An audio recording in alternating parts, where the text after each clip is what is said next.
good evening, everyone. Welcome to another edition of Legend from the Past and the Future show. What's going on tonight, team? Janine, how you doing? I am doing great. Awesome. And how about you, Roger? I'm doing good, my brother. Sitting up here just chilling. Look excited about the show and our guests. Feeling sorry for people who got to get up and go work in the morning. Ah, come on, man. Tell you. Thank you for feeling sorry for me because I have, I got to get up every day. Roger, I'm allergic. I get up every day. I just don't go to work. I'm allergic to that word work, man. That just makes me itch every time I hear it, man. You know what I mean? I know exactly what you're talking about because my brothers and sisters be so upset when I be talking about, well, I got fired from my last job, but they have to pay me for the rest of my life and give me a raise every January. You guys are so blessed. I'm like trying to get there. You gonna get there, youngster. You ain't but what 32. You got time. It's a long road. Well, you know what? We got a lot of stuff coming up, man, and we're gonna discuss later on. We have an exciting guest. This is Women's History Month, and we have Maryland State. It's now called UMES, University of Maryland Eastern Shore, but it was Maryland State back then. But she's coming to us from Towson, man. You guys ready for her? She in Towson? Oh yeah, we ready. You ready? Yeah, let's bring her to the stage. Coming to the stage is none other than Theresa Wilson. Theresa. Okay. There we go. Welcome. Thank you. How you doing, Miss Wilson? Just wonderful and excited. You know what? We're excited to have you. So now what we do first on the Legend Show, we travel back and come forward. So tell us where you were born and raised. I was born August 24th, 1942, Baltimore, Maryland. Or same place as me. That's what I'm talking about. That's my real home girl right there. What hospital were you born in? I was born in the vestibule on Stricker Street. They took me to Providence Hospital, looked at me, said she's okay, sent me back home. Then I heard a midwife came around and fixed me up. I was in Providence too. That's where I was born, in Providence Hospital. What about you? What about you, Roger? John Hopkins, because I was special. I was like, my mom had some medical issues, so I wasn't supposed to be born until I think January, and so they took me early because they couldn't hear no heartbeat. So I was born in 6.5 months, and it was like 6 of us that year in 1959, but I was the only one that survived. Tell us about some of the things you used to do while growing up. I used to play with my brothers football. Oh, you played football? I played football with my brothers, and only when adults weren't around, because girls weren't supposed to play football with the boys. Wow. I used to swim a lot.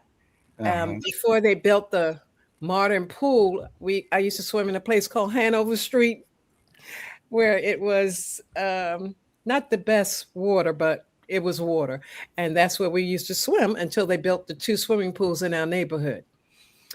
What else? Roller skating every Thursday and Saturday at the Coliseum in Baltimore. Okay.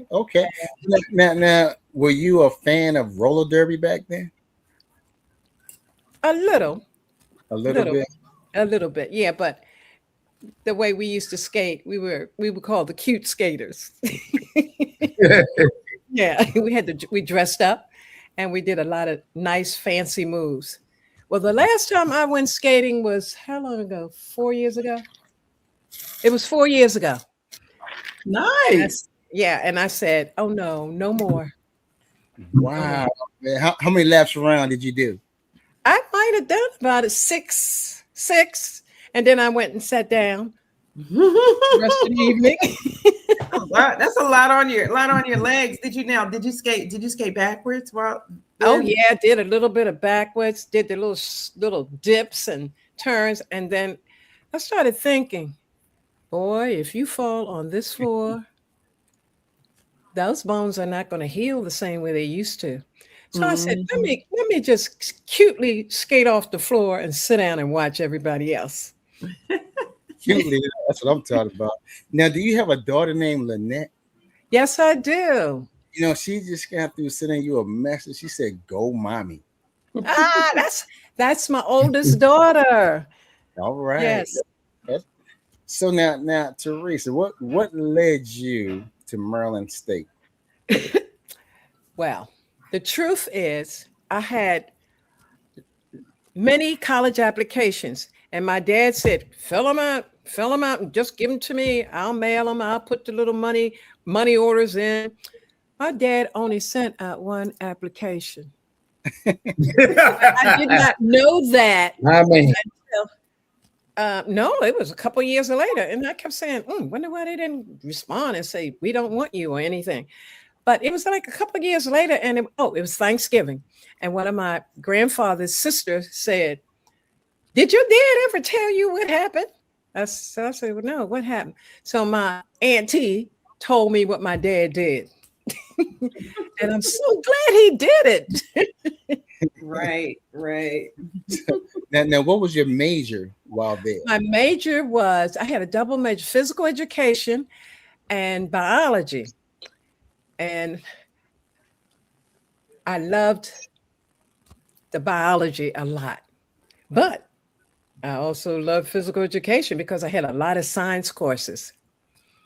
Wow. So now, before I pass it over to Deneen, where did you find time to become a cheerleader there? Well, here's the story. I think it was my sophomore year when one of the professors said, "We're doing a study. Would you like to be a part of this study?" I said, "Oh, yeah." He said, "You'll get $5 for participating in this study." $5 was a lot then. Mm-hmm. And so I participated in the study. Reverend Nelson, that's who it was. And Reverend Nelson said to me, "Girl, I got to talk to you." And I said, "Okay." I said, because he was my sociology teacher. I said, "Oh, Lord, what did I do? I didn't plagiarize. What did I do?" So when I went to see him, he said, "I was trying to figure you out. You have ADHD." I said, "What's that?" He said, "It's what your mother did when you acted up. I said, "Yeah, I used to get a lot of spankings, a lot of punishments." He said, "But you know what? They used to call me Cheeks. Cheeks, we're going to teach you how to use your energy to keep it moving." And then later on, when I started studying psychology, I was like, whoa, this is me. I got all this energy. And that's how I found out a lot more about me, because every time they had some type of study on campus, I said, well, I'm going to do that because I get $5 here or $10 here. Wow. Yeah. Well, before I give it to Deneen, I want to welcome Reverend Henson to the show. Welcome to the show, my brother. How are you, Deneen? Hey, Reverend Henson. How you doing? I was just thinking, I wanted to think back about the skating ring, because the skating ring kind of used to be like the club, right? Yes. Right. And you remember any of the major songs they used to play? They had like some songs they would play when you were out there skating. I know one song was Roll Bounce. Roll Bounce. Oh, yes. Well, see, look, you can't move with it. Yes, that was one. And who was some of the artists? They played a lot of I mean, they play all different songs. All the music and stuff. I mean, I just kind of remember anybody who was popular at that time, they were playing their music. Right. And, so that was like, skating ring was like the club, and then you outside hanging. Right. That was just nice. They don't do that anymore. They used to have that. No, and then after skating was over, we all went to a place called Highs and got ice cream. Yeah, we know. You don't remember Highs? Highs ice cream. Highs kind of like kind of like 7-Eleven, right? Yes. Kind of like that. Yeah, I remember that. Ice cream. I guess the question. I have another question Yeah, about 7-Eleven is the reason why you don't have highs no more. Oh yeah, they kind of maybe they bought them out, huh? Mm-hmm. Right. Well, look, you know what they probably what they did was they went from like regular hours to 7-Eleven, and so other people couldn't do that. Mm-hmm. I mean, it's a lot trying to keep a store open for 24 hours. So that was just interesting. Did what I wanted to ask you about the Maryland State? Do you know when did it change over to UMES? Do you know? No, I'm not too sure. I can't remember, but I know it was after I left. Right. And I left in 65. So you graduated in 65. I graduated in 1965. So you were there. It was an HBCU, obviously, right? We had a few other folks there also. Did in you? Agriculture. Yeah, there were about 7 guys who were in agriculture. That's interesting because I didn't know. I didn't realize that. I mean, I didn't know. Well, could you hear what you hear all the time now about HBCUs is that they didn't let us in. You know, they didn't. Well, so it was always open to everybody. It was always open to everyone. Yes. Mm-hmm. Yeah, I thought that was. I guess another question that I had was, what led you to biology? Like, and did you do anything like about it, like with it? Okay. What led me to biology was I had all of these visions of graduating from high school to become a pediatrician. And I started reading more, talking to more, and my mom had a friend who was a doctor. So she said, I'm going to let you go talk to Dr. Luck. So that summer, I talked to Dr. Luck. And the first question he asked me was, how do you feel about blood? I was like, ooh. And then he asked me another one. He said, what about urine? I said, geez, I gotta do all that stuff. He said, no, I'm gonna tell you, you're gonna see a lot of blood. You're gonna see people who can't hold a urine. Then he said, and how do you feel about people who get sick on the stomach? And I said, that's what you see a lot of? I said, hey, Doc, I have to go think some more about my stuff, okay? And every time I thought about blood, I was like, no, I do not want to. I could cut up a frog. I could dissect those, but a human being, even when I went to get a needle injection myself, I'm looking the other way like, ugh. So I had a great vision in the beginning, and then I got to be realistic. And that's how you did the shift over to physical education? Because you kind of like it. I said, and that's how you shifted over to physical education? Yes. That's how. You know, another question that I had was, you know, because of the time, time was, I guess one of the questions that I have is, what made you think that you were going to go to college? Because when I was growing up, not a people weren't going to college. And later on, like a lot of people were going to college when you guys were going, and then there was a big gap where people stopped going to college. So what made you think, you know, given the time that you knew, did you know you were going to college? Did your parents say you're going? I mean, what was your mindset? Well, my mindset was I was ushered and invited to attend a certain high school, which was an all-girls high school called Eastern. And Eastern at that time had close to 2,000 girls in it. And so they were inviting certain persons that looked like me to come to that school. There, in the beginning, there were about 30 of us. And each year it kind of increased. And I started saying, I don't know what I want to do, but I know I don't want another experience like this one. And so I would talk to my mother. I talked to my mother, and my mother said, only thing you have to remember while you're at that school, no matter what people say, no matter what they call you, just smile and come tell me. And I did that for, what is it, 9th, 10th, 11th, 12th grade. And I remember someone said to me, oh, you can get a job. Maybe you should try to become a secretary. You have super grades. You could become a super secretary.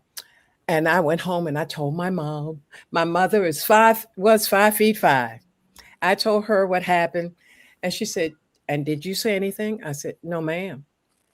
Of all the creatures who walk this earth, I learned not to mess with Edith. Do what Edith said. So my mom went to the school, straightened out a few things, and she went to see the geometry teacher who had me every day to take the trash can down to the incinerator. And she said, no, my daughter can't do that anymore. She said she has health problems.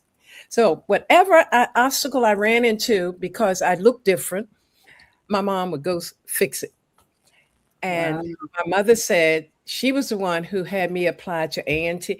Every school that I applied to, college or university, we did not have a choice. My mom told me, he told my brother, she told my sister, you're all going to college. She used to say, even if I have to pick cotton, you going to college. I love that. Yeah. And then my dad, and I asked later in life, Mom, why'd you let Dad do that? And my father said, that's the only time she let me do something. So,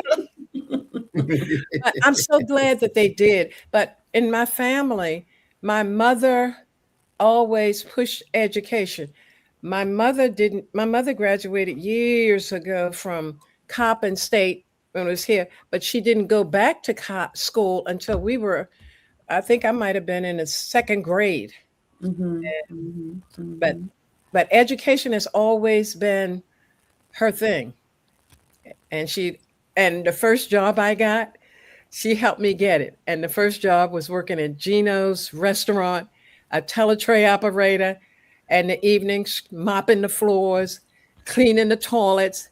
And then she would always say, you can get a raise. You can stay there. But she had it planted in my head. No, you're not going to stay in there. But she made sure I had that type of experience.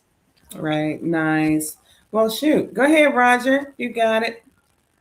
I thought you forgot about me. I did. Because, the name get on there, and I'm counting how many questions you asked.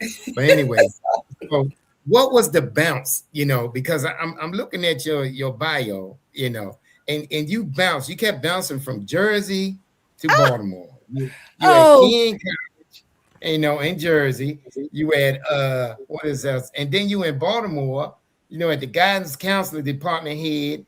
And then you back at Jersey for Loyola. Baltimore was in Loyola in Baltimore. And then you had Jersey at Seton Hall. How many degrees you got? Because I lost count going up at 15, 20, 25. What's going on? No. I have Bachelor of Science. I have a master's in education and then a master's in guidance and counseling and certificate of advanced standing. And I think I have 18 hours towards a doctorate degree. And the other part of that doctorate degree were my 2 children. So I had to make a decision. But we moved to New Jersey because I got divorced. But I was offered a super job. So I said, come on, we're gone.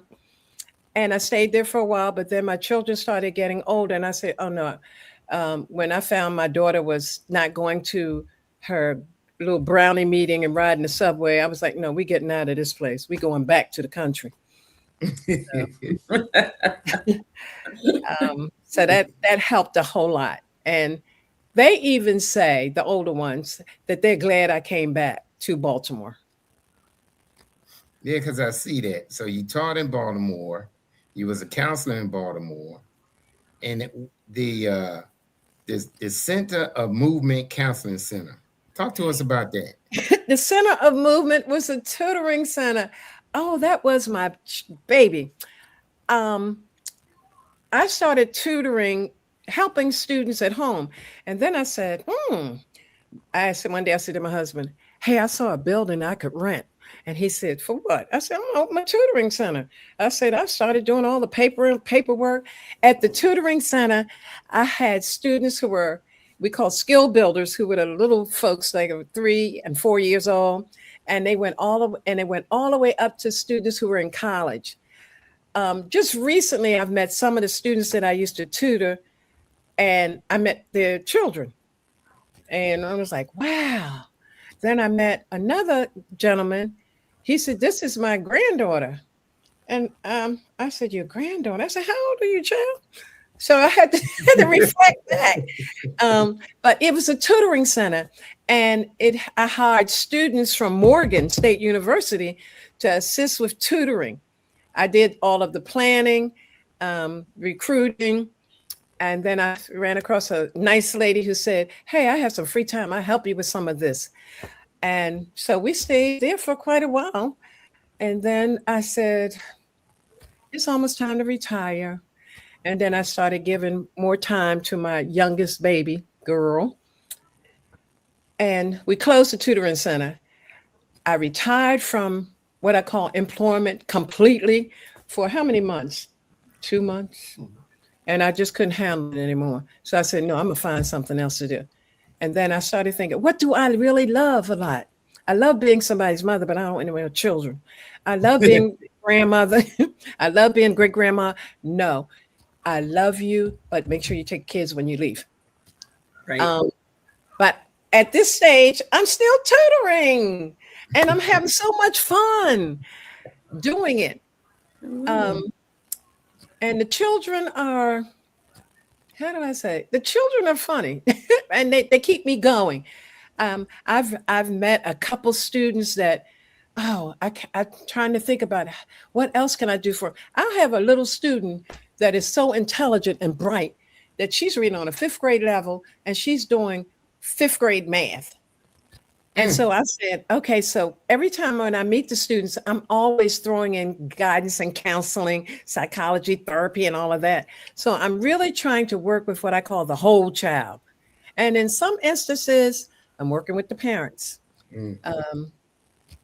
I've learned over the years to be a little, how do I say, what's the word I want to use? Calmer with parents. Yeah. Because those children do belong to them. Right. Well, the thing with parents nowadays, they're not much older than the children. I know. A lot of them, I'm 66, and compared to these kids, you compare it to she said baby. Oh my God. But anyway, 66. Thank you. Say thank you. I appreciate it. I know you're not talking to me. But anyway, so if I talked to, going back with these children, I'm a great grandparent. If I was going with that generation. And you do have to have patience, with them, because some of them are good and some of them, had their kid dropped out of high school or whatever case may be. But when you run into people that you train them, because Anbd and I was in the military, I was a drill sergeant. So I run into these guys, a case in point, I'm with you on that. Last year, I went to a retirement ceremony of the regimental command sergeant major. He was in charge of all the chemical folk in the United States Army. I was his drill sergeant. And I can understand time waits for no one. I remember when this guy was an 18-year-old kid, ain't no up from down, left from right. And I was so proud of him that, that he reached that level, So whatever you taught those children and you counsel them, inadvertently, you're counseling their children and their grandchildren, because what they learn from you, they instill in them as well. So good. That's good, Roger. I'm going to say thank you, because that's just totally awesome. And I'm gonna turn it over to Anbd. But so far, just between me and you, I ain't gonna say nothing to Anbd and Deneen. My questions was better. They were on point. On point. On point. Yes. Okay. Now, Theresa. Man. Very robust resume here. But one thing that I have to ask you were a Kappa Alpha Psi sweetheart. All right, this was in 64. And from 60 to 64, you were a cheerleader. 64 to 65, you were Miss Maryland State. How did you manage to accomplish that? And what was your GPA while you were in school? Child. Woo! My first semester in college, I had a ball, a blast, and my grades sucked. They were horrible. Right. And my mother said, "You can go back, but you know what? I better not ever see this again, or you out of here. You better find a full-time job to take care of you." So I went over to talk to the director of admissions, Miss Viola J. Woods. And I said, "Miss Woods." She said, "Yes, Miss Cheeks." I said, "Look, I need something and you can help me with it. I need to increase my number of hours, courses, so that my GPA can start moving up." And she said, "Oh, no. Do you know you're getting ready to get put on probation if you don't do something?" I said, "No, that's going to help me. I figured it all out." So we talked for a while. So she said, "All right, it's on you." So I took the first, that next semester I had 18 hours. The semester after that, I had 21. And I blew. I used to go to every party on campus early and leave. So the dorm was quiet and I could study. But it worked because one of the key things I've heard, you don't have to prove anything to anybody but yourself. That's right. God, and my mom used to say, God only gave you one life. What you gonna do with it? You gonna spend it like pennies, or you gonna make like you got silver dollars? So I said, Theresa, let's kick. And then I said, oh, at that time I had 3 roommates, and I always went to bed early, but I was up early. And I used to get on my roommate's nerves. So I found a little niche in the dorm where I could go study some more. I had all of this energy. So I said, what else can I do? Okay, I done studied. I'm tired. I'm going to come back to study. And so her name was Helen Woods. She said, Cheeks, come on, join cheerleading. I said, cheerleading? She said, you good and flipping and everything. I said, I got to wear them. I don't like those uniforms. But anyway, I joined. Best time I ever had. Right down front and center with the football players. It was just nice having a ball, acting rowdy and loud without somebody saying that's not the way to act. Right. So it was really super. That is the way to act out there. Yes. You had someone at Maryland State who played NFL football, right? Yeah. I knew somebody who used to play NFL football. Yes, San Diego Chargers. What's his name? Charlie Stooks. He played for the Colts too. Long time ago. Wow. Before they moved out. Yeah, before they moved out. Mm-hmm. So now looking back on your time at Maryland State, is there anything you would have changed? And would Maryland State still be your choice of school to go to? First of all, Maryland State would still be my choice of schools. Maryland State gave me what I needed because I left from a environment that was totally hostile to the way I looked. And Maryland State wrapped their arms around me. They loved me. They straightened me out also, because I had a little nickname also at Maryland State.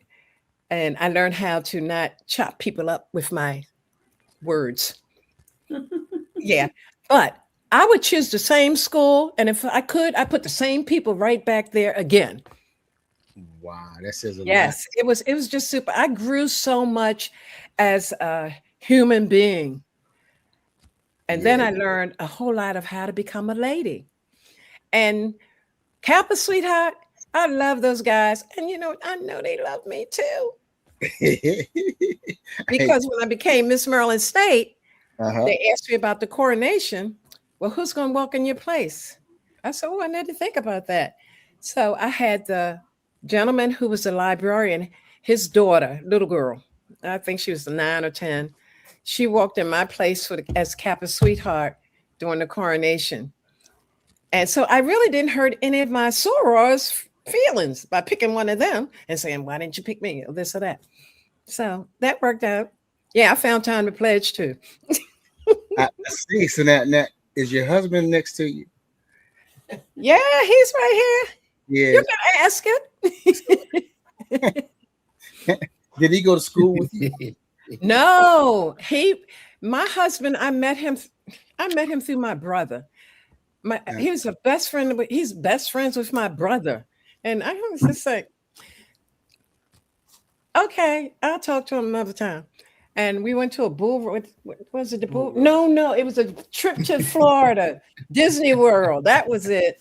Yeah. Kicked him to the and the bull roast was second. I don't know. But anyway, he was a best friend of my brother's. And I thought he was kind of cute. And he kept on paying me a whole lot of attention. And I think that's why we still together, because you're still paying attention. That's right there. There you go. Yeah, consistency is the key. Man, I'm trying to tell you. We're gonna talk about that Miss Maryland State stuff, but I'm gonna pass it to Deneen, okay? Okay. I thought we were having a commercial break. Okay, so one of the questions I had was, because you had a physical education degree, did you ever coach? Did you ever think about coaching? I thought about it, but I had too many other things that I was trying to do. But I really thought about it a lot. Mm-hmm. Well, actually, I mean, if you want to like be honest about it, you were coaching. By tutoring is coaching, right? Yeah. Mm-hmm. So you were coaching. And so just to go back to what Roger was saying, you know, those kids, the kids never forget you and you never forget them. Is there one kid in particular that stands out in your mind? Talia Day. Talia Day stands out in my mind. What's about her? Oh my God. This is a child who I knew from age, she was 3 when she first came to Skill Builders. Talia's in college now, and Talia has overcome so much. Good family, good background. She had a few health issues, but you're talking about a student in college. She would call, she said, you got to work with me on my praxis. And that's all she would say. And here she'd show up, no matter what it was. And I love that kid. She has such strength and what I call intestinal fortitude, no matter what. It might knock her down for a little bit. And then she also has a love of God. She loves to study. Oh, and she's teaching me a whole lot. That's one of my favorite. That's the oldest, but I do have another favorite. She's a 7-year-old. Oh my God. So I tried to be really firm with her. I'm still working with this little 7-year-old who is, she's blessed. God blessed her with that intellect. And God blessed me to be able to say, whoa, I can help her do this and that. No matter what I give her, she figures out a way. I can talk to her. I sometimes say, no, look at the computer, figure it out and tell me what you figured out. And then I have to also remember she's just 7 years old. Her social skills are little girl skills, but her intellect is so super. Now, when you do your tutoring, what exactly are you doing? Are you doing like whatever they need, like math? Are you doing the basic subject or anything? Are you doing my major emphasis with the students is math, and they call it language arts, English. But with the older ones that are in high school, I'm running into geometry and algebra. Mm-hmm. And the college ones is pretty easy. That English 101, that's not too bad.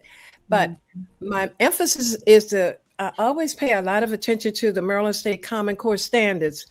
However, I'm finding that most of the students missed so much. So I'm trying to build that bridge to get them where they should be, because when I look at the statistics on dropouts, I'm looking at the 9th grade. Right. Yeah, They and I'm don't saying, go to high and they used school. to say something's wrong, something's wrong. So what I basically do is I try to plug up the holes. And when I say plug up the holes, my students will tell you she makes us learn it. And when I see them, we might be talking about something in English, and I say, how much is 13 times 12? That's like that little seven-year-old little girl. She knows her multiplication facts in her head up to 20. Wow. Yes. That I am blessed to be able to work with a child like that. Nice. That's good stuff. So let me step in for a second. Roger's having a problem with his Wi-Fi. So Can we take breaking news? We're gonna take this time right now to do our breaking news.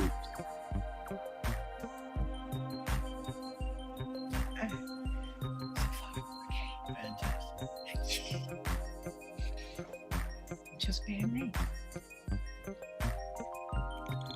Real quick, I'm going to talk about our event that's coming up. We have an event coming up next Saturday at the Mount Olive Life Community Life Center. It'll be our annual awards dinner. We're going to be giving out 4 awards to 4 honorees, man, legend honorees. We're going to give an award to Carol Jensen for being our male honoree. We're going to give an award to Carly Finney being a female. We're going to give an award to Michelle Finney for being our youth legend, future legend of the year, and none other than Memphis. Memphis is our male future legend of the year. And for the first time, we're going to be giving out a lifetime legend award to the family of the late D. Good. Again, that would be at from 6 to 10 on the 21st. Tickets are $50 in advance and $55 at the door. Okay, I guess that's me. Armand, you want me to take it? You got it. Okay, so what we're seeing right now is our new show that's coming up on Sundays. We got another show coming in, and it's called We Are Better Together When We Connect, Communicate, and Collaborate. And it's going to be led by myself and my daughter. It's a mother-daughter duo. We're going to be talking about relationships and how interacting with each other is makes us all better, really. So we're going to be having coaches on there. We're going to have therapists on there. We're going to be talking about effective communication. We're going to be talking about the different love languages. We're going to be talking about the attachment style. So we're going to be doing a lot of things to help people to communicate better and to help make each other better. All right. Now let's get back to our interview. We have a few more minutes left. So, Roger. Deneen, were you finished? No, Roger went away for a minute. You can go ahead, Roger. The weather is so horrible down here. I apologize about that. I just moved to another spot in my home. But Theresa, I see when we was talking about the roller skating thing, and you talked about the spankings. In my house, I didn't get a spanking. I got a whipping. And my dad never put his hands on my sisters. That's why they like they are. All they got was punishment. You know, soon he raised his voice, they start crying. I'm sitting in the corner and hit her. But you know, he never did. Same thing. You know, because everybody in Naples used to go skating at the Pasadena skating rink. Everybody's up there on Sunday night. That's right. You know, so with all of the institutions that you went to and all the education that we got, we know that Maryland was your favorite, right? So what was your second favorite when it comes to learning in all the institutions that you attended? My second favorite was when I can remember 6th grade, and our elementary school was overcrowded. So they moved us to a Presbyterian church, and I did 6th grade and 7th grade in this Presbyterian church.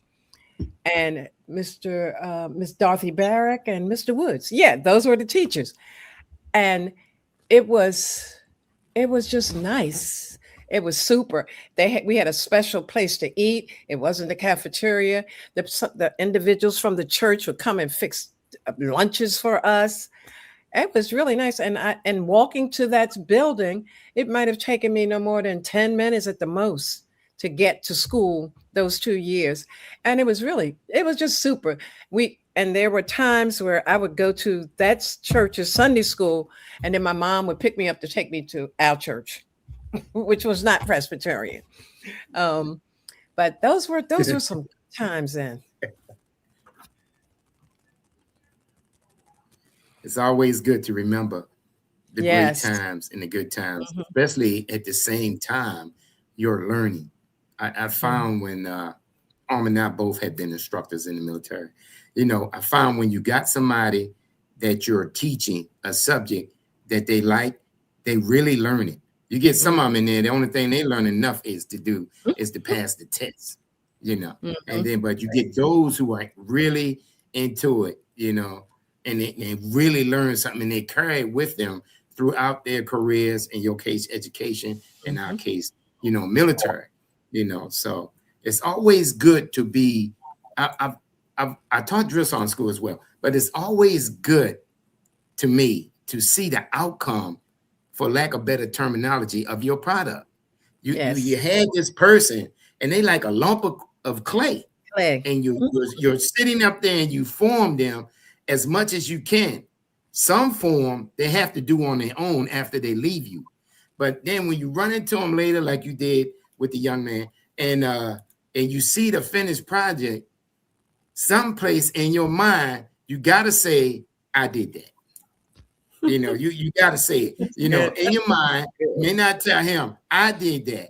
If it wasn't for me, you don't tell him that, but in your heart, if it wasn't for you instilling what you instilled in that individual, they would not be where they are today. And you have to have a sense of pride in that, especially when it's not your children, because your children will do what you say and you'll knock their head off. So when you're dealing with other people's children, it's a little different. And obviously you had definitely been the queen of that area, and representing us as well, as a Black lady. I don't know if you knew you was Black, so I'm throwing it out there. As a Black lady, because you kept saying being in situations. See, us, we're younger, and I never ran into a situation like that in Annapolis. But when I first joined the military, when I went to Georgia, it was the first time somebody told me that we don't serve your kind here at a restaurant. Right. I didn't know what she was talking about. It's 1979. I thought we was beyond that, But anyway, for the trials and tribulations that you went through, and for standing strong when the wind was tearing down the trees and everything, I want to say thank you. And I'm gonna pass it on to Armin because he want to talk about when you was the queen. You always was the queen, but when you held on to the Miss Maryland thing for like 8 or 9 years, I think. Maybe I wrote it down. I had one more question. Hold on, Roger, I would say, Roger, we missed you. What happened? For 5 seconds? You know what I did? I made my grandson cut his Wi-Fi off. He come out here now. He trying to complain. Keep it moving. Go ahead, Armand. What we're gonna do is we're gonna I'm gonna give it to Deneen. She can give it to Roger, and then I'm gonna talk to both you and your husband. Okay, Miss. Oh, that's right.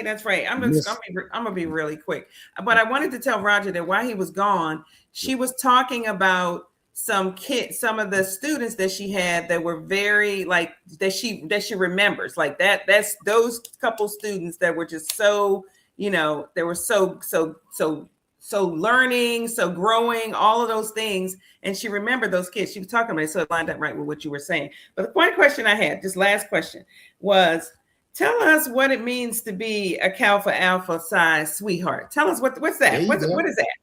What's that all about? Okay.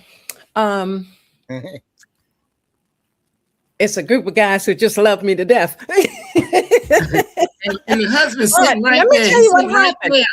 I was Kappa sweetheart when I moved to New Jersey out of college.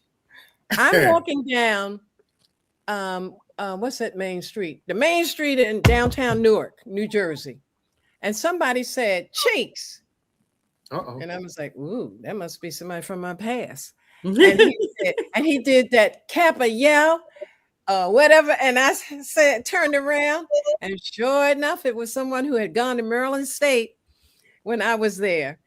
But no matter, even now, I occasionally will come across a few persons. I met one of them at a luncheon. He said, "You still my sweetheart?" I said, "Not anymore. I'm everybody's." But it was just a warm, protective like feeling.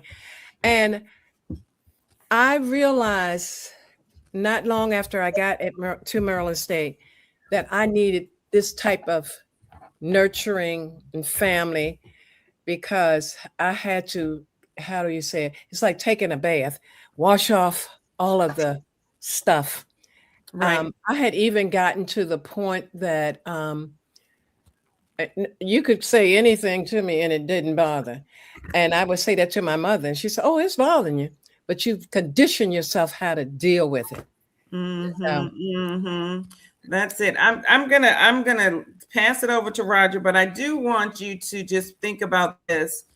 Why it's so important for, I mean, what's the greatest thing about going to a HBCU? The greatest thing about going to an HBCU is they expect for you to succeed. They expect for you to know how to act. They expect for you to deliver. They expect for you to pull up the next generation. They expect for you, as long as you're living, breathing, whatever, to represent. I love that. I love that. That just kind of reminded me of my trip to Kenya. That's how I felt when I was in Kenya. That's how they live. That's their culture. So thank you for that. Good. Is it my turn now? Because you can't say you passing and then ask another question. Those two don't go together. You know. All right, my bad. Now pass it to somebody. I'm done. We'll work on it. Ever since she was crowned the queen of Uganda, she ain't been acting right. Umunda with Eddie Murphy and them. Ever since she was a queen of Umunda, she ain't been acting right. But you know, I'm gonna go ahead. I don't really have no questions. I just want to say one thing. It was definitely an honor to meet you, and reading your bio was definitely amazing pastime for me. I do a lot of reading. I got a bunch of books, and to see that someone that looked like, I would say look like me, but you way better than me, with the same copper tone skin that I got. My grandfather never said black. He used to always say copper tone. We copper tone. So with the same copper tone skin that we got, to be so successful in that time is just totally amazing. So if it's never been said, I want to say for all of us, we appreciate you and thank you so much for coming on the show. Yes. So now, Theresa, where's the king? Where's the what? Your king. Oh, come here, honey. There you go. There you go. Here's my king. How you doing? Now, before we get to this round, I want you to know that Tate is determined to let you know that he's here. Is that your son, Tate? Who? Yes, that's our oldest. That's your oldest, right? He's determined. Well, welcome to the show, Tate. Now, first question to you, King. What was your spouse wearing? And this is for both of you to answer. What was your spouse wearing on the first date? On the first You trying to get that man in trouble? He remembers. Remember, she was a sweetheart. That's right. I got this. She was wearing a green outfit. Is that right? It was at a bull roast. Oh, awesome. Is that right, Theresa? That's correct. Okay. And the funny thing about it, that's when I got her phone number, right? Okay. She wrote it down on this little piece of paper. A ticket. A ticket.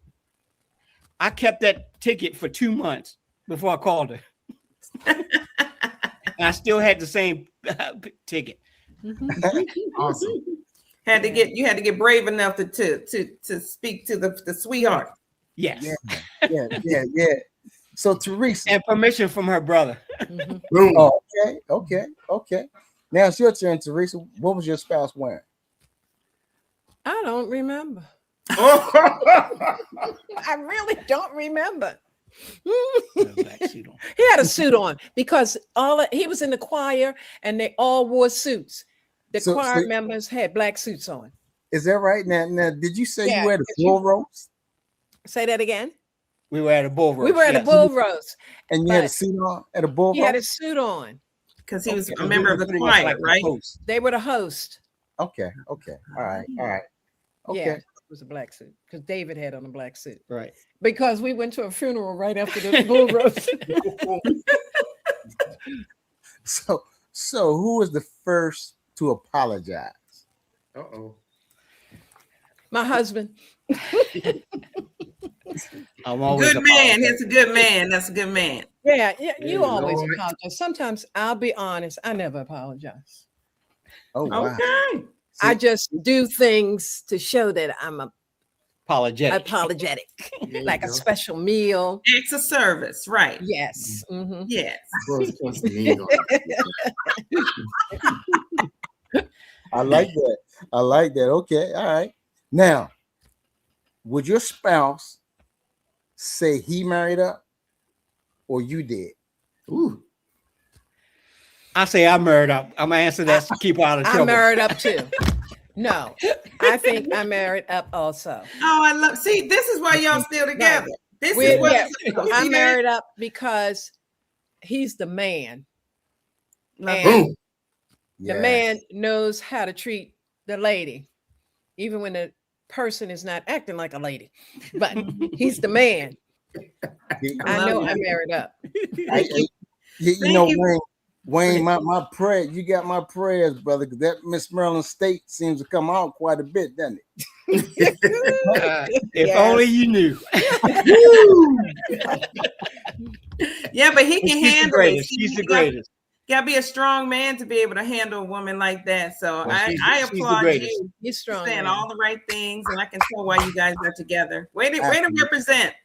Absolutely. Thank you. What Yeah, it's you a know? group effort. It's a group effort, and they're a great team, and that's our. What we're gonna do now? We're gonna allow you to close us out with whatever encouraging word you want to say to the people that's still out there, and especially to this brother named Silk Sims. He's a Marine, so I want you to really say something encouraging to that brother because he went to the wrong branch of service. Yeah, because all of us are the army. So, but Yeah. now before you do so, I just want to let everybody know to come back next week. We're gonna have another great guest. We're gonna have Senator Hanson, our history making senator in the house, and earlier that day at 9:30, 10 o'clock, I will be her guest in the chamber, in the Senate chambers. Hey, Pictures. yeah, plus elbows, one. look at you. yes. He plus one in it up. He plus one in everywhere. Hey. So the floor is yours, Theresa and Wayne. Go ahead, Wayne. No, you go ahead. Thanks. You sure? Yes. See, Okay. love him. I was when I was asked to do this, I really didn't think any more about it for a while. And then when I settled down into what I call one of my thinking really modes, I was like, I am a legend. I have done something. I have, and then I remembered from my church, New Psalmist. Yes. I do what I do. I'm kind of turning it around to make someone else's life better. Not only my children, not my husband, but every human being that I touch. And when I say to make it better, and even the adults that I'm treating like children because I'm trying to make their life better. And when making someone else's life better, I'm the one keeping all of the reward. Yes. When no matter what you have been through in life, there's always light shining. No matter what you think is against you, there's all. When I did When my son did genealogy on our family, I was like, oh, when I really looked at some of my great grandparents' pictures, ooh, you know, and I still say I'm thankful. I'm thankful for whatever hand was dealt me, but I'm the one who has to play it. And what I hope that a lot of individuals will remember that you're here for a purpose. There's nothing that can really stop you but you. Learn how to love yourself first before you try to love somebody else. Right. Boom. And Absolutely. always remember, you have the power. You have the power of love, faithfulness, loyalty, trust. You have abilities. All you have to do is just settle down a little and use it. You have ideas. You have growth. You know, we have a lot of people who are very great just because they don't have a title or this or that. We have a lot of great people. Right. Sometimes we need to just take a look to the right, look to the left. Look at all of these people who have helped in some way or other nurture your life to be where you are. Mm-hmm. Well, we're better together. Yes, yes. Absolutely. There you have it. Come back next week. Thank you, Theresa, for being on the show, and your husband. Thank you for participating in the Newlywed game. Yes. All Not right, only thank dream, you. but win it. Win it. Oh. That's right. That's Well, right. I want to thank you guys for being a blessing to this queen here. Thank you for your inspiration. It was very uplifting. Thank you. Thank you. Thank you. Roger said it all. You got generations. You'll be with generations to come. I hope so. Absolutely. Everybody out there, see you next week. Okay. Peace. Hey. Peace. Looking forward to your show.